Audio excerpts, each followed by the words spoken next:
Salam! Bonjour à tous et bienvenue sur ce podcast d'Autisme Solution. Je suis Diaraï, votre hôte, et ici, on parle d'autisme. Mais attention, on parle d'autisme avec positivité. Dans cet épisode, je vais tenter de répondre à une question que je reçois souvent. Mais Diaraï, comment tu fais pour être aussi positive par rapport à l'autisme? Bon, c'est vrai. C'est vrai que cette positivité que j'ai par rapport à l'autisme peut être déroutante pour certaines personnes. Parce que l'image que l'autisme a d'une manière générale est très négative. Mais voilà, moi la négativité, c'est vraiment pas du tout mon truc. Pour ceux qui me connaissent, je pense qu'ils ont compris. Et en fait, c'est vrai que j'ai adopté en fait cette attitude positive face à l'autisme pour m'aider. Si je dois répondre d'une manière, on va dire, rapide à cette question, en fait, je suis née comme ça.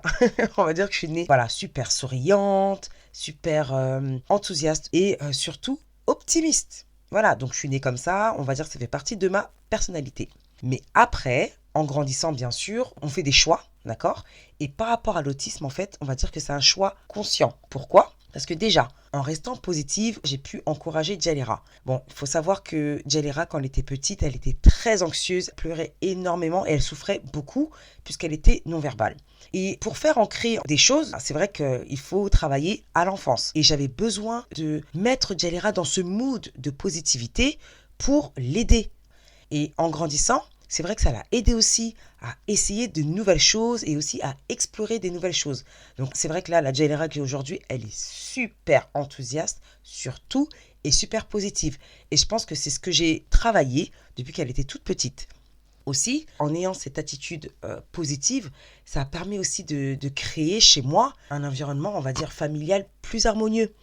Et c'est vrai que c'est essentiel pour le bien-être de toute la famille.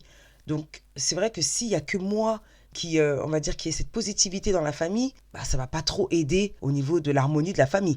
Donc j'avais besoin, encore une fois, de mettre toute la famille dans ce mood positif. Donc en gros, plutôt que de voir en fait les défis comme des obstacles, j'ai choisi pour moi et pour toute la famille, en fait, de percevoir les défis comme des opportunités où on apprend ensemble et on grandit surtout ensemble. Et c'est vrai que ça a radicalement changé la dynamique familiale quotidienne.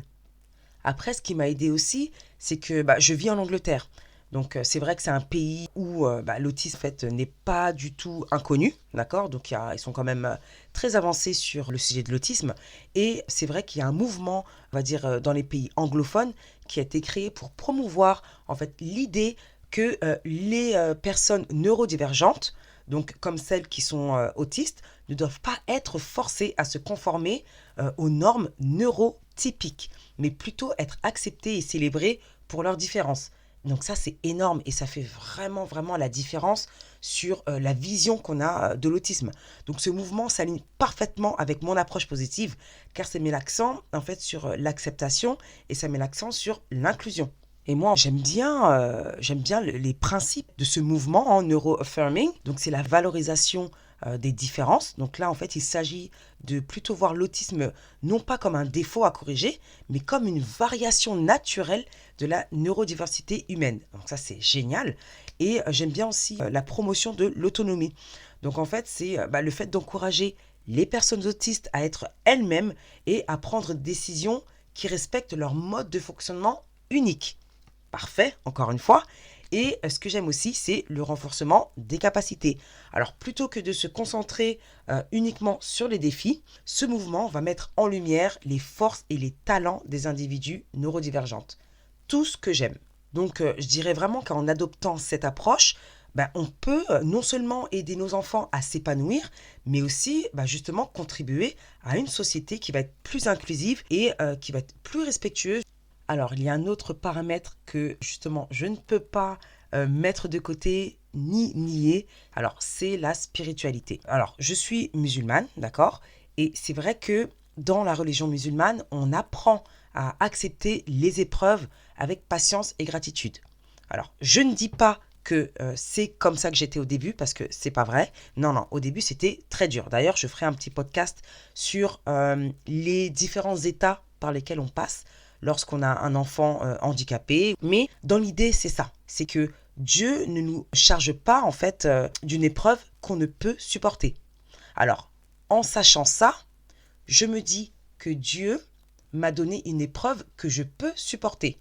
Ça veut dire qu'il m'a donné les outils, il m'a donné la force, il m'a donné la patience pour accepter cette épreuve. Et c'est vrai que cette idée-là, elle m'a énormément aidée à avancer, à être aussi positive. Parce que je sais que, au final, c'est Dieu qui me porte. Donc c'est Dieu qui va me donner tout ce dont j'ai besoin pour accompagner ma fille. Donc voilà, moi, comparé à il y a 9 ans, spirituellement, je ne suis pas la même. D'accord? Donc en fait, cette épreuve, elle m'a aidé aussi à me rapprocher de mon Seigneur. Et surtout, elle m'a aidé à accepter le diagnostic. Parce que je pense que c'est le plus dur d'accepter le diagnostic. Et à partir du moment où on accepte le diagnostic, écoutez, c'est comme un fardeau qui tombe en fait. C'est incroyable. J'ai cette image qui est vraiment incroyable. Et j'ai vraiment l'impression que c'est vraiment quelque chose qui s'est passé. Mais bon, c'est une image que j'ai ressentie en moi comme si je l'avais vécue, mais vraiment physiquement.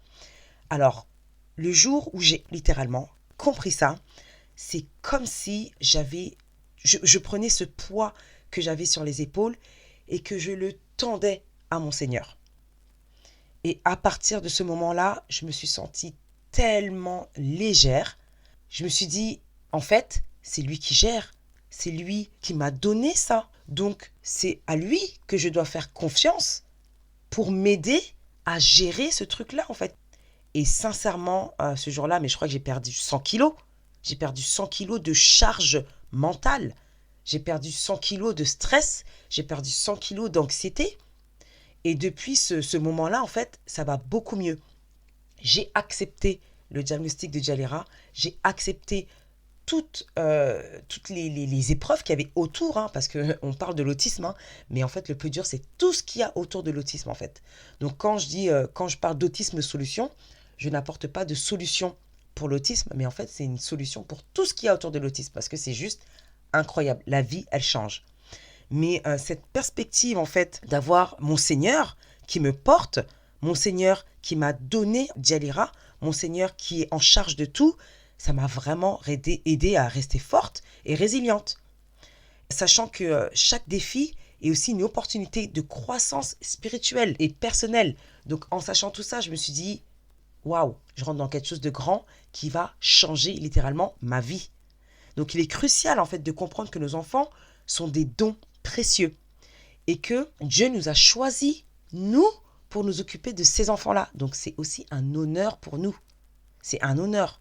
Donc avec la bonne approche, avec cette positivité, on peut vraiment aider nos enfants à réaliser leur potentiel. Et on peut s'aider, nous, à renforcer notre foi et surtout notre patience. Alors, c'est vrai qu'être positive, ça aide énormément, d'accord? Mais il n'y a pas que ça. Donc là, je vais vous partager quelques stratégies qui m'ont aussi aidé à rester positive. Alors, je dirais déjà se focaliser sur les progrès. Alors, je vous invite à célébrer absolument tous les petits progrès. Même les plus petits progrès sont des victoires à célébrer. D'accord?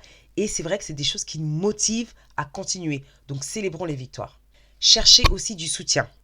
Essayez de rejoindre des groupes de soutien et partagez aussi votre expérience. Ça fait du bien de parler, ça fait du bien de pleurer et ça fait du bien de se retrouver avec des gens qui savent exactement par quoi vous passez. N'hésitez pas à poser des questions, d'accord? N'hésitez pas à vous rapprocher de gens qui savent, d'accord? De gens qui sont experts sur l'autisme pour vous donner des conseils, pour vous aiguiller et pour vous apprendre tout simplement. Et enfin, je dirais prendre soin de soi. Il est essentiel de prendre soin de soi pour mieux justement prendre soin de son enfant. Je ne sais pas si vous savez, mais nos enfants sont des éponges émotionnelles. Si vous n'êtes pas bien, votre enfant ne sera pas bien. Je sais que c'est facile à dire, mais faites de votre mieux pour prendre soin de vous. Et vous verrez la différence que ça fait chez vous, mais aussi votre enfant et votre famille. Je vous assure, même si j'ai cette positivité, il arrive des fois que ça va pas. Même en étant positive, ça existe, d'accord? Je ne tente pas d'éliminer les émotions négatives que je peux avoir. Par contre, je les accueille et ensuite, je les traite. Mais mon but, c'est de toujours avoir au moins cette positivité en moi qui va m'accompagner dans le quotidien. On passe vraiment par des moments hyper difficiles. On se dit que ce ne sera pas possible, que comment... Et en fait, voilà, je pense que c'est pour ça que énormément de personnes, j'ai reçu des MP me disant « Mais c'est pas possible, mais comment tu fais pour être positive ? Je comprends pas. » Comprenez. Essayez de comprendre que cette positivité, elle nous aide au quotidien en fait. Et quand j'ai vu que ça me faisait du bien, quand j'ai vu que ça faisait du bien à Djalira et que ça faisait du bien à ma famille, écoutez, j'ai juste continué et après ça devient une habitude. Voilà, donc routine, et ça devient une habitude pour tout le monde. Donc essayez et vous verrez à quel point ça transforme en fait votre expérience avec l'autisme. Et gardez en tête que chaque jour apporte ses défis, mais aussi ses victoires. Allez, je compte sur vous pour mettre cette positivité en haut de la to-do list. Merci beaucoup d'avoir été avec nous aujourd'hui. N'oubliez pas de visiter notre site web www.autisme-solution.com, notre page Instagram autisme.solution et abonnez-vous à ce podcast pour ne manquer aucun épisode. Je vous dis à très bientôt. Prenez soin de vous et de vos enfants extraordinaires.